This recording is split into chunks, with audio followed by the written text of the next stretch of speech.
Seguro-desemprego, adicional noturno, seguro contra acidentes de trabalho. Esses são alguns dos novos direitos das domésticas que foram sancionados pela presidente Dilma Rousseff. Mas a chamada PEC das domésticas chega gerando muitas dúvidas para os trabalhadores e também para os empregadores. Muita gente quer saber se a nova medida vai pesar mais no bolso do patrão. Já os trabalhadores domésticos questionam como será feita a comprovação das horas trabalhadas. Essas e outras dúvidas vamos esclarecer nesta edição do Câmara Debate. E mais, as novas medidas são boas para o trabalhador? Quais os impactos dessa lei? Fique conosco e entre nesse debate sobre a PEC das domésticas.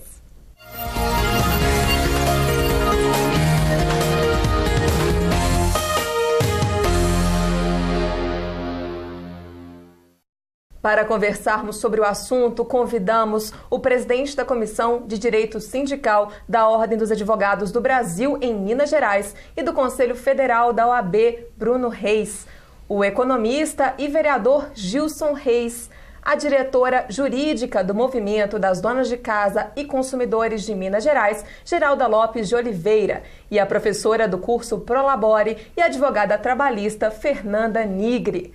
Bom, obrigada a todos pela presença, mas antes de começarmos o debate, vamos ver uma reportagem sobre o assunto de hoje. Ione trabalha como babá há 3 anos. Assim que soube das mudanças trazidas pela regulamentação dos direitos trabalhistas, foi pesquisar um ponto considerado importante para ela: o adicional noturno do empregado doméstico. Depois que entrou as leis e tal, aí para mim já chamou a atenção, porque eu ia ter um direito, entendeu? Se eu dormir tal hora ou se eu pegar tal hora, pelo menos eu ia estar sendo paga para estar fazendo essa coisa que eu não teria, digamos, um direito de fazer, vamos dizer assim. Mas agora você paga, então para mim chamou bastante atenção e é vantajoso para mim e para outra parte também. Depois de 2 anos de discussões e votações no Congresso, a presidente Dilma Rousseff sancionou a lei que regulamenta direitos dos trabalhadores domésticos. A PEC das domésticas, como ficou conhecida, prevê para esses profissionais uma jornada de trabalho de 44 horas semanais, pagamento de hora extra e remuneração de pelo menos um salário mínimo. As novas exigências são pagamento do adicional noturno, seguro-desemprego, salário família, indenização por demissão sem justa causa, seguro contra acidentes, auxílio creche e fundo de garantia. Márcia, que trabalha há 20 anos como empregada doméstica, comemorou a garantia dos direitos e já faz planos para o dinheiro que vai juntar com o fundo de garantia. Foi tudo de bom, uma maravilha, tudo de bom. Aí você já pensa assim, posso juntar no futuro, comprar uma casinha, né? Qualquer coisa assim. Márcia e Ione reconhecem as conquistas trabalhistas, mas também sabem das exigências do mercado. Na reunião com a gerente de recrutamento, elas recebem orientações sobre as mudanças na lei e dicas para aprimoramento do trabalho. Comprometimento. Existe um contrato que determina essa relação, não é um acordo informal. Então, ele tem horário para chegar, horário para sair, um intervalo para cumprir, ser regular, não se ausentar, a postura que ele deve ter no trabalho, mas que também é a casa de outra pessoa. Então, nesse caso, a gente vai tratar da descrição, da maneira correta de se reportar quanto à subordinação, seguir o cronograma adequadamente, dentre outras coisas, como o método correto para a execução de cada tarefa. O empregador, ele passou a exigir mais do funcionário. Então, ele quer cumprir os seus deveres e quer os seus direitos também. Então, ele quer que o funcionário cumpra as 44 horas. Então, as vagas que existiam com jornada menor, normalmente hoje já não se tem mais. Ele acabou trazendo o funcionário para uma média nacional de salários. Então, houve uma redução salarial, justamente que ele vai ter essas verbas acessórias para poder acertar.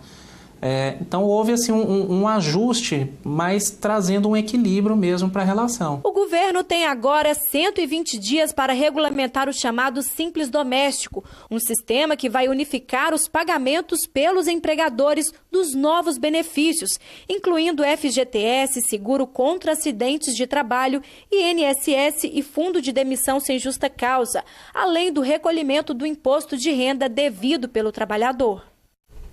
Bom, aí na reportagem vimos exemplos de uma babá e de uma doméstica. Fernanda, queria começar esse debate explicando o que podemos entender como empregado doméstico. O empregado doméstico é todo aquele que trabalha para uma pessoa ou família sem que haja uma finalidade lucrativa para quem se beneficia do serviço. Então, é aquele que, por exemplo, se dedica a atividades que vão ser fruídas, que vão beneficiar a família em si, ou, por exemplo, relacionadas a questões que não vão trazer um proveito econômico, que não visam lucro para aquela família ou pessoa. Sendo que a lei determina que tem que ser caracterizados alguns requisitos, mas a mudança mais importante foi relacionada à frequência, porque antes o requisito da continuidade, ele era passível de dúvidas, e aí a lei, para suprimir, para acabar com essas dúvidas, determinou que o doméstico é aquele que vai pelo menos 3 vezes na semana para aquela pessoa ou família. Diarista que vai 2 já não conta. Exatamente. O diarista, que é aquele que vai até 2 vezes na semana, ele não está sujeito às mesmas regras que os domésticos, eles não vão ter os mesmos benefícios. Então, poderia ser um jardineiro, poderia ser um motorista particular, poderia ser uma governanta, a babá, ou a empregada doméstica que a gente tipicamente, vê se dedicar a serviços como lavar, passar, cozinheira. Então, seria nesse sentido, mas com a frequência mínima de 3 vezes na semana. Lembrando que em 2013, esse debate está vindo aí à tona, agora em 2015, que a gente teve sancionado mesmo esses direitos. Gilson, você acredita que isso é um ganho para os domésticos? Isso aí é um avanço na legislação? Olha, acho que é importante a gente registrar que ao longo de 150 anos de história de luta dos trabalhadores no Brasil para conquistar seus direitos, isso remonta à metade do século XIX, eu poderia destacar, lógico, ao longo dessa jornada de luta, 3 momentos que são momentos decisivos das relações de trabalho. Em 43, com a CLT, que vai incluir os trabalhadores urbanos na condição de trabalhadores formais, a Constituição de 88, que vai formalizar os trabalhadores rurais, a partir de uma lei de 74, 73, então você inclui milhões de trabalhadores, e agora essa PEC das domésticas, que envolve em torno de 6,5 milhões de pessoas. Então isso tem um sentido histórico extraordinário para o país. Nós estamos falando de trabalhadores, eu acho que até o termo nós devíamos repensar, empregado é um negócio meio que tem um estigma aí, estigma. Então acho que nós precisamos, trabalhadora doméstica, ou trabalhador doméstico, porque agora estão empoderados de direitos, são formalizados, e acho que isso recompõe, do ponto de vista histórico, uma relação de trabalho entre a família e o empregado, que é aquilo que nós estávamos discutindo anteriormente, da chamada Casa Grande e Senzala. Nós vivemos ao longo da história do país uma relação de trabalho próximo às caracterizações de uma relação escravagista no Brasil. As empregadas não tinham direito a nada, viviam uma situação precária nas condições de trabalho, saiu da família, não tinha direito a nada. Então, acho que nós recompusemos, do ponto de vista histórico, um direito, e como diz aquela trabalhadora, sorrindo, nos 4 tempos, dizendo, agora nós temos direito, inclusive, de pensar em perspectiva as relações de trabalho e as condições e aquilo que poderá reverter em benefício das pessoas. Então, a presidente Dilma e o debate na sociedade no Congresso Nacional demarca um ponto histórico na luta do trabalho e do direito trabalhista no Brasil. O Brasil atualmente é o país que tem mais empregados domésticos no mundo. Isso é um dado muito significativo. Mas lembrando que a casa não é empresa, não é mesmo, Bruno? E aí como é que fica essa relação aí? Vai pesar mais no bolso do patrão essa nova lei que passou já pelo Senado, já foi aprovada pela presidente e já está valendo, não é isso? É isso. Como bem disse o nosso vereador Gilson, realmente o avanço foi histórico. Porque se antes todos os trabalhadores do Brasil, sejam urbanos, sejam rurais, já detinham esses direitos, por que esse trabalhador doméstico não tinha? Quer dizer, realmente não tem nexo essa situação. Qual o motivo dessa má vontade, seja do Congresso Nacional? Realmente era uma situação totalmente preconceituosa. E tivemos esse avanço, acredito que sempre é bem-vindo, mas tardio, já deveria ter vindo há décadas atrás. Mas agora, sem dúvida, esse trabalhador ele vai poder sim ter direito a uma jornada fixa dentro do lar. Porque antes ele poderia trabalhar 15 horas naquele local e não receberia nem um centavo a mais por aquele motivo. Ele dormiria naquela casa, cuidando dos filhos, de todos nós inclusive, e não tinha direito a valor algum. Por qual motivo? Por ausência desses direitos. Então, não tenho dúvida que essa lei é totalmente justa e tem sim que ser muito bem aceita pelas famílias do nosso país, porque vem a sanar esse mal histórico. Sim. E pontualmente no que você bem disse em relação ao custo, esse custo, como já estávamos até discutindo um pouco antes, ele não há dúvida que em relação aos impostos, né, tem-se um pequeno aumento, mas com essa adequação do simples, né, das domésticas, esse simples adequou, né, com os percentuais, 8% de FGTS, 8% de INSS, 3,2% desse seguro, né, que se houver a demissão, e o 0,8% do seguro acidente. Né? Então, ficou, acho que, bem adequado, mas com muito mais segurança para o trabalhador doméstico. Sim. E no ponto de vista das donas de casa, dona Geralda, a senhora acha que vai haver muita mudança? Olha, não exatamente mudanças. A dona de casa, que estava muito aflita com essa situação, quando teve ideia dessa lei e começaram a publicar as novidades, elas ficaram, vou te dizer, apavoradas. Aflitas mesmo, né? Chegaram a começar a dispensar, readmitir, foi assim meio um transtorno. Mas agora que já saiu, já está em definitivo, ela já sabe direitinho qual a sua responsabilidade, o que ela pode exigir, o que não pode, ela já está mais tranquila e todos estão já procurando readmitir. Não tem mais esse receio, né? Não estão mais com aquele receio bravo. Por outro lado, a doméstica hoje está assim como que tranquila. Porque ela sabe que tem uma lei garantida todas as vezes que elas não têm sindicato aqui em Minas Gerais. Então, quando nós reunimos já há alguns anos atrás e vimos que se nós atendermos a doméstica, estaremos também beneficiando a dona de casa, melhorou muito, melhorou. Então, elas vão ao movimento, a gente esclarece, com menos ou com mais dificuldade, mas a gente consegue fazê-las entender. E elas entendendo, ficaram assim tranquilas e você viu ali na reportagem a tranquilidade, falando em pensar, comprar uma casinha, que é o ideal de todo mundo, né? Então, tudo bem, achei ótimo. Então, nós estamos gostando muito da posição da dona de casa. Perfeito. Ela está assim, inteiramente aberta a entender a situação da empregada, procurar dirigi-la com os seus salários, ensinar a fazer uma poupança, tudo direitinho. Acho que nós estamos conseguindo o que nós queríamos há muito tempo atrás. Bruna, eu só acho uma questão importante. No Brasil, nós temos o direito do trabalho, mas há uma informalidade muito grande. Sim. Acho que um dos grandes objetivos do próximo período, e esse programa é importante, outros que virão a discutir esse assunto, é porque não basta ter uma lei e a lei não ser aplicada. Principalmente porque nós sabemos, nós somos advindos do movimento sindical, quando você tem uma fragmentação muito grande das relações de trabalho, isso leva a uma situação de não aplicar aquela lei. Então, eu penso que nós temos que fazer campanhas na sociedade, com as donas de casa, em torno do tema, porque isso não só vai fortalecer as relações entre o empregador e o trabalhador, mas vai fortalecer, por exemplo, a Previdência Pública Brasileira, né? Os direitos trabalhistas, a questão relativa ao acidente de trabalho, que é muito comum no interior das casas. Então, eu acho que nós temos que fazer campanhas no sentido que a lei existe e tem que pegar. A informalidade, né, Gilson? Justamente. Então, a nós não temos que ter uma lei enorme. que ela não vira na prática.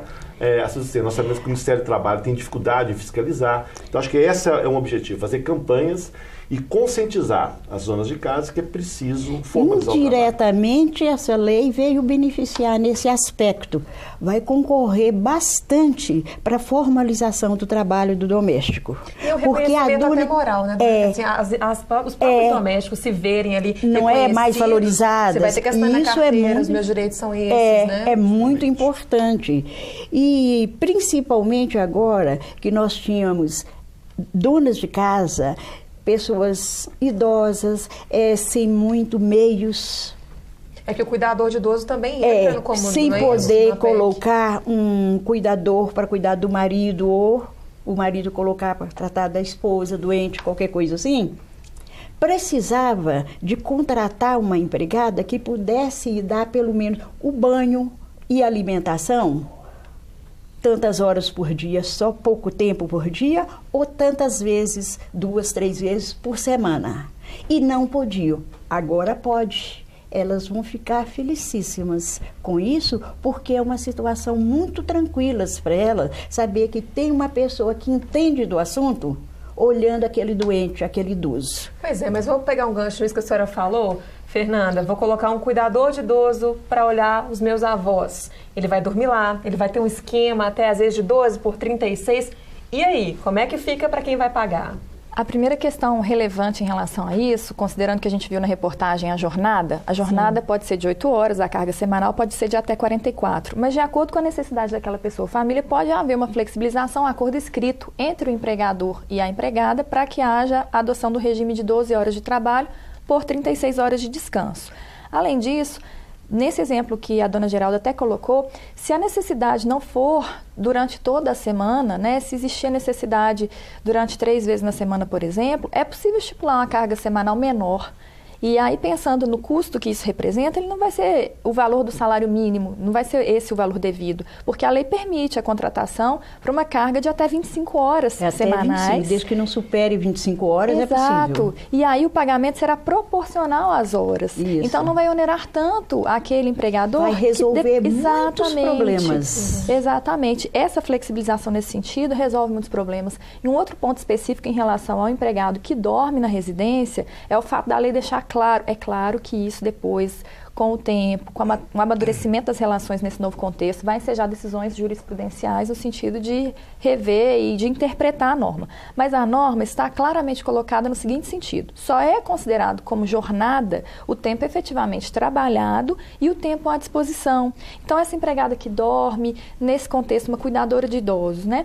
No período que ela não está efetivamente se dedicando a cuidar daquele idoso e não está à disposição, aquilo não é jornada. Porque senão a gente poderia chegar ao equívoco de imaginar que ela está 24 horas por dia trabalhando à disposição. Sim. E não é isso que a lei pretende, pelo contrário. Só que isso, por outro lado, vai exigir, até introduzindo uma outra questão também, o controle do horário de trabalho. Exatamente. Como é que isso vai ser feito, né? Esse controle de hora extra, Bruno, como é que fica? Nessa análise que a Fernanda bem disse, interessante analisar que a lei trouxe vários pontos também interessantes que traz segurança para o empregador. Seja nesse sentido, em relação a essas horas trabalhadas efetivamente, seja em relação também às diaristas. Antes tinha juiz que entendia que 2 dias bastava, né, para ter o vínculo. Agora essa parte ficou concretizada, somente 3 dias. E por outro lado, dentro de uma pequena mudança em relação aos impostos, né, totalizando esses 20, ou 16,8 se os 3,2 não forem necessários, né, ou seja, se não houver demissão sem justa causa, ainda realmente esse empregado vai ter, sim, a possibilidade, como bem disse, né, aquela senhora, de ter até uma futura casinha com esse valor. Exemplo, o FGTS dela, que está guardado ali há 20 anos, depositado, quando ela sacar, ela talvez sim vai ter esse dinheiro para poder obter a sua casa, obter o seu lar, que antes não tinha qualquer possibilidade desse valor, porque não se tinha. Não é só a casa própria. Imagina um trabalhador que vai fazer um crediário para comprar uma geladeira. Você trabalha onde, minha filha? Não, eu trabalho na casa, mas não. Como é que você comprova isso? Hoje não, ela se empodera de uma carteira assinada, está lá registrada, eu trabalho, sou trabalhadora, tem condições de pagar uma mensalidade de R$100. Então, você muda a relação de cidadania. Se é uma coisa que ela extrapola os limites. Inserção social, né? Ela passa a ser um trabalhador, uma trabalhadora, e tem seus direitos assegurados e tem relações isso é de uma sociais, importância enorme isso para eles, viu? A importância enorme que eles se sentem, eles ficam... A valorização do ser humano, né?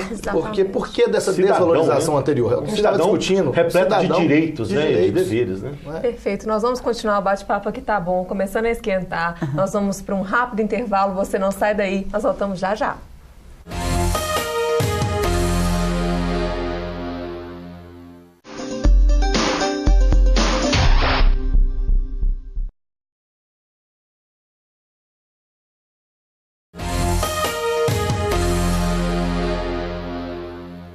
Nós estamos de volta com Câmara Debate. Hoje o assunto é a regulamentação da PEC das domésticas. Agora nós vamos esclarecer para você que está assistindo o que de fato muda. Então, Bruno, em termos de números, 8, 3, vamos explicar um por um. O que mudou com essa PEC? Primeiro, explica para a gente o que é PEC, que muita gente não tem noção dessa emenda constitucional. Claro, não é claro. É um projeto de emenda constitucional, né, Flora, que está tramitando, né, que tramitou na Câmara e no Senado e que agora foi sancionado pelo presidente Dilma, tendo inclusive 2 vetos, né, salvo engano. Primeiro sobre a questão da jornada 12 por 36, de vigilantes e outros que não tinham conexão com a categoria, e o segundo era também tentavam incluir uma possibilidade de demissão sem justa causa, por justa causa de foro íntimo ou da família. E aí entendeu-se que estaria muito subjetivo, porque, consequentemente, não se haveria quase nunca a demissão por justa causa, né?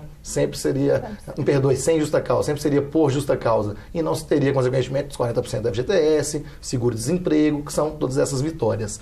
Então, esperteza, né? Tentativa. Essa tentativa, né, que realmente seria muito subjetivo para se aferir essa questão. Então, ótimo, foi vetado e esse trabalhador, sim, teve os seus direitos assegurados no momento.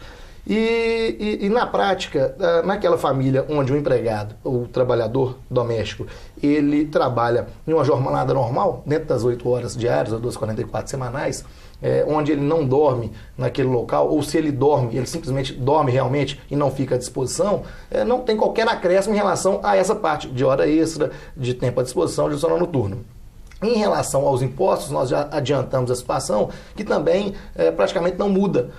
Por quê? Porque se adequou dentro desse simples do doméstico, onde diminuiu, né, o percentual do INSS, adequou com o do FGTS com 8%, mais 8% do INSS, 0,8% de seguro acidente e 3,2% que fica como se fosse uma poupança. Se porventura a demissão ocorrer por justa causa e não sem justa causa, esse 3,2% volta para o empregador.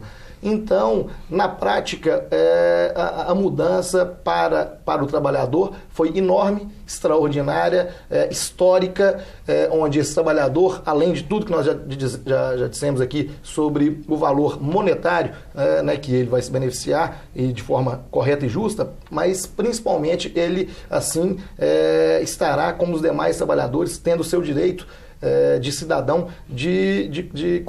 dentro, que inclusive está previsto no artigo 1º da Constituição da República, que é o princípio da dignidade da pessoa humana, princípio do valor social do trabalho, e que se fosse para se analisar tecnicamente, não era cumprido com esse trabalhador. Quer dizer, um princípio constitucional que vigora, né, dentro da nossa Constituição da República desde 1988. Então, realmente foi extremamente salutar, né, para esse empregado em todos os sentidos, e para o empregador mudou muito pouco. Bruno, uma outra questão importante para a gente sinalizar é que ela não é uma lei ordinária, né? Não é mais uma inclusão na CLT.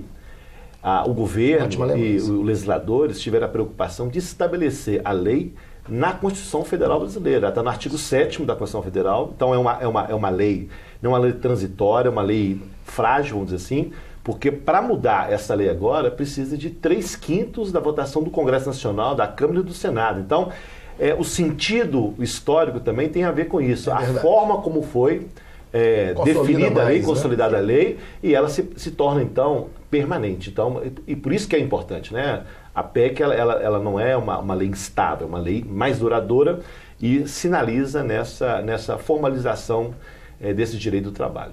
Perfeito. Uma das mudanças que aconteceram foi com relação ao FGTS. Explica um pouquinho para a gente, Fernando. Bom, como já foi dito aqui, o FGTS ele já é um direito assegurado desde a promulgação da Emenda Constitucional número 72, que foi em abril de 2013. Né? Nós ficamos aguardando aí um pouquinho mais que 2 anos para essa regulamentação acontecer, que veio com a Lei Complementar 150. Ela foi publicada no dia 2 de junho de 2015, já está em vigor desde o dia 2 de junho de 2015. Porém, a dúvida que é mais frequente por parte dos empregadores, como começar a fazer esse recolhimento? Eu já estou devendo recolhimentos de FGTS? Ainda não, porque apesar da lei prever que o recolhimento é de 8% sobre o valor da remuneração devida a esse trabalhador doméstico, mensalmente tem que ser recolhida, essa parte da Lei Complementar 150, ela ainda está pendente de regulamentação específica. Vai ser necessário um ajuste entre o Conselho Curador do FGTS e a Caixa para definir como serão feitos esses recolhimentos, como será feito esse repasse. Perfeito. Da mesma forma, a questão do simples doméstico, como o Dr. Bruno já colocou, a distribuição dos percentuais.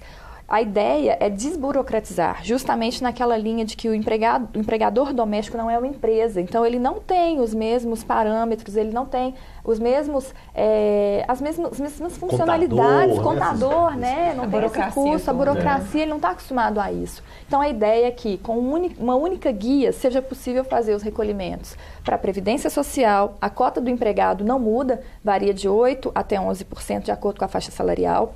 A cota dele, empregador, que antes era 12%, passou a ser 8%. 3,2% a título de antecipação de eventual indenização do FGTS. Por que 3,2%? Muita gente pergunta isso, né? 3,2% é exatamente 40% de 8% de FGTS. Só que ao invés de ser pago ao final, imagina um empregado trabalhando 20 anos para o empregador. Aí esse empregador dispensa sem justa causa ao final de 20 anos. Se ele tivesse que pagar 40% de uma vez só, seria inviável. Um empregador doméstico não tem as mesmas condições, capacidade econômica, inclusive, que uma empresa tem. Então, esses 3,2% são a título de antecipação dos 40% de FGTS que podem voltar para a mão desse empregador, dependendo da hipótese de extinção. Por demissão, por exemplo, ou dispensa por justa causa, como o Dr. Bruno colocou.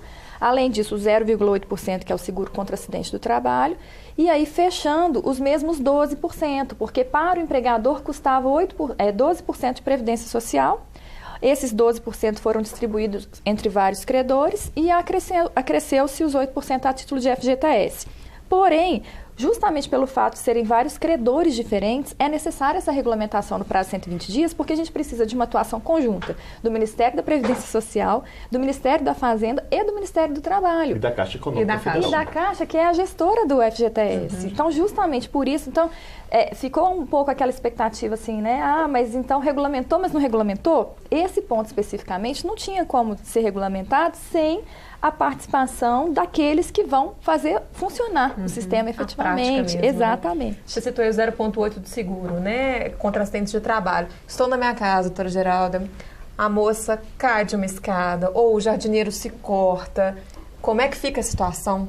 A pessoa vai ter os direitos igual o trabalhador normal, igual qualquer outro lugar? Tal qual. Ela tem todos os direitos, ela tem um percentual maior nos benefícios, porque é uma situação especial, não é? Ela se machucou, caiu de uma escada, escorregou no sabão que está limpando o chão, qualquer coisa do tipo. Ou mesmo se ela estiver no trajeto, indo embora para casa, ou vindo para o serviço, ela tem os mesmos direitos. Foi acidentada na rua, ela tem também os direitos, tal qual o empregado comum. E o INSS atende prontamente, os patrões são obrigados a tomar as primeiras providências de encaminhar para o tratamento adequado, só que na hora da despesa propriamente dita, é o INSS que vai arcar. Perfeito. Ainda falando sobre seguro, vamos falar agora da questão do seguro-desemprego. Qual foi a mudança grande aí, Bruno? O seguro-desemprego, antes não tinha essa possibilidade. O empregado, o trabalhador doméstico, como o Gilson bem diz, vamos nos treinando, né, Gilson, a chamá-los de trabalhador doméstico e não empregado, ele não fazia jus ao seguro-desemprego. Assim como também não fazia jus ao FGTS, aos 40% da multa. Então, ele era demitido sem justa causa e de imediato ou ele conseguia um novo emprego ou realmente ele ficaria sem nenhuma verba para sustentar a sua família naqueles meses enquanto não tivesse novo emprego. E aí vinha, sem dúvida, também o informalismo, né, Gilson, que você bem colocou, porque aí é mais fácil ou tentar fazer um bico aqui, outro ali, e aí essa dificuldade vinha. Com esse seguro-desemprego agora ele tem condições, né, de buscar um novo emprego, né, um novo emprego formal, mantendo a sua família da forma que se deve. E nesse ponto especificamente do seguro-desemprego, é interessante colocar que não houve, é aí que se evidencia um dos pontos que não houve unificação real.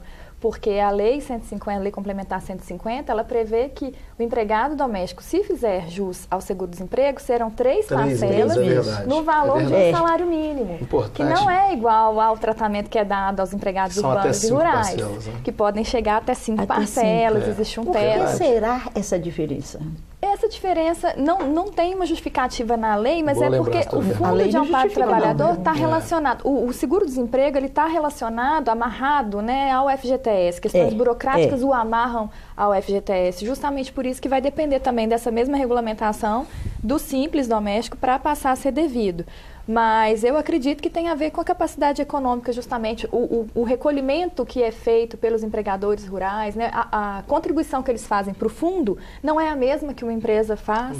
Então, acho que foi nesse sentido que o legislador não pôde equiparar nesse momento ainda, né, assegurou o direito, mas não equiparou exatamente ao que é devido aos demais trabalhadores. Mesmo porque circulou essa lei na hora que está discutindo a medida provisória 664 e 665, que trata justamente desse assunto. Totalmente, isso acabou contaminando também as relações. Eu acredito. Não há contribuição específica para o seguro-desemprego. Não há, mas é um fundo de amparo, né, do qual é retirado, do trabalhador, que vai puxado pelo governo. Puxar essa questão. É o governo que patrocina isso. Não é o empregador que contribui diretamente para esse fim. Do empregador.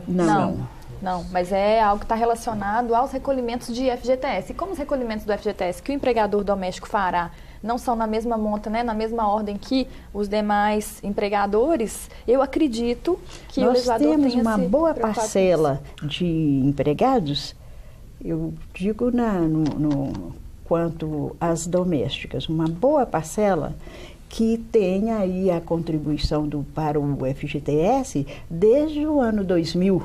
Que era uma norma dispositiva, que saiu, né? Era uma FGTS em caráter facultativo. Ótima lembrança, doutora Geralda, que muitos dos empregadores domésticos já tinham, né, já tomaram iniciativa de começar, já era um direito facultativo, digamos assim, né? Toda lei se consolida a partir também de movimentos da própria sociedade. Vão se consolidando. Chega uma hora que o legislador precisa, olha, agora nós precisamos aqui organizar de forma definitiva o ordenamento jurídico.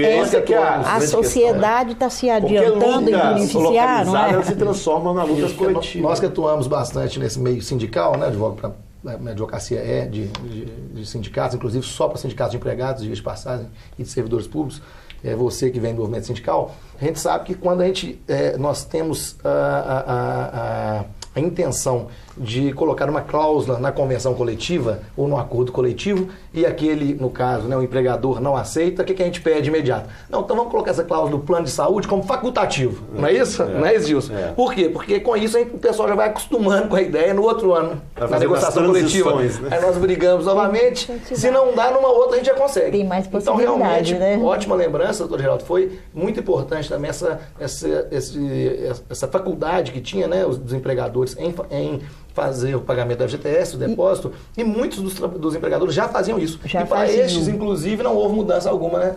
Não houve exatamente, em termos de custos, em relação à mudança que ocorreu foi que deu agora uma certa segurança jurídica. Né? Isso ajuda, como dizia a dona Geralda, o empregador só vivia uma instabilidade jurídica. Estou fazendo certo ou não estou? E ela colocou reproduzindo. Teve um período de transição entre o debate da lei, que muitos foram demitidos em função da insegurança do próprio patrão. Então agora você criou uma condição de uma estabilidade jurídica e as pessoas sabem se pode ou não pode contratar.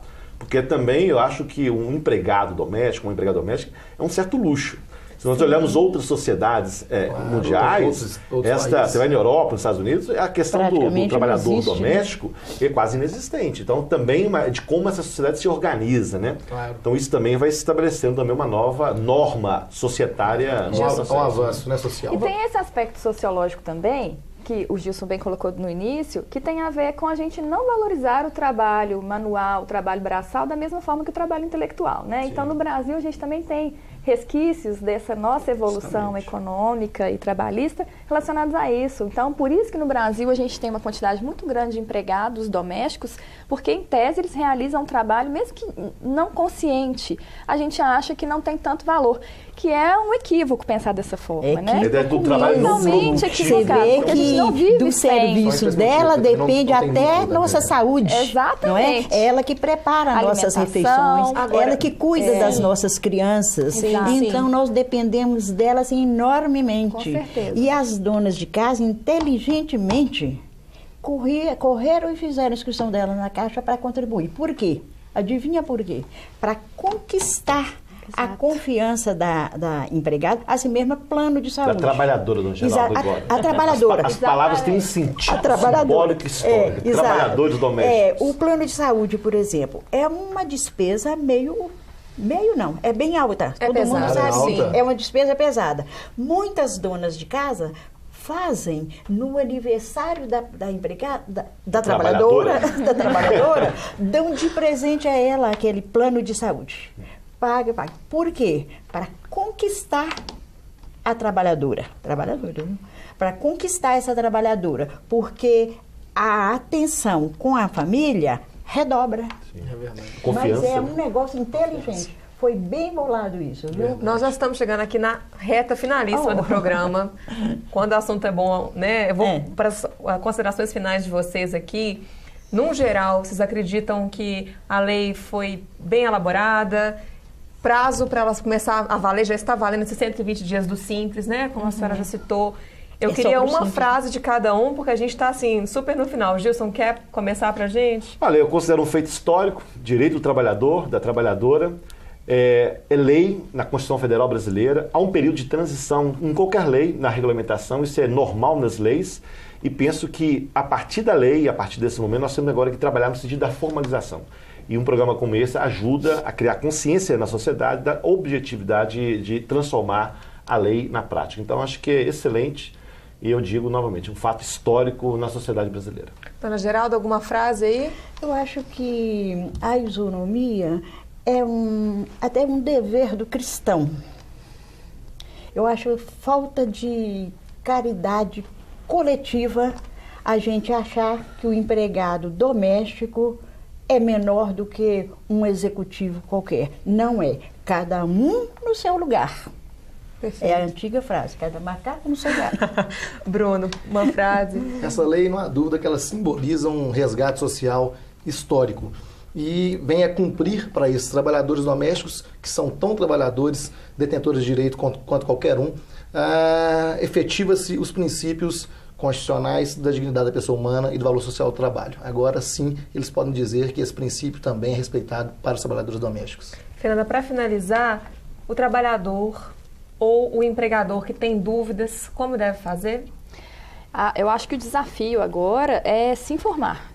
É preciso procurar movimentos como o que a dona Geralda representa. Entrar para falar isso. Exatamente. Precisa procurar esse tipo de auxílio, procurar assistência advocatícia, sindicato, infelizmente a gente ainda não tem mas aqui, está se criando, mas me parece que tem um movimento vias aí, de né? ser criado. Enfim, eu acho que o desafio maior nesse momento é informar, porque a boa vontade, a dona Geralda é a melhor pessoa para falar sobre isso, a boa vontade está presente, parece que as pessoas... Se fez um movimento no início, como se fosse para resistir. No Brasil tem essa questão da lei não pegar, né? Como o Gilson colocou, a questão cultural de resistir, de temer a mudança. Pega, viu?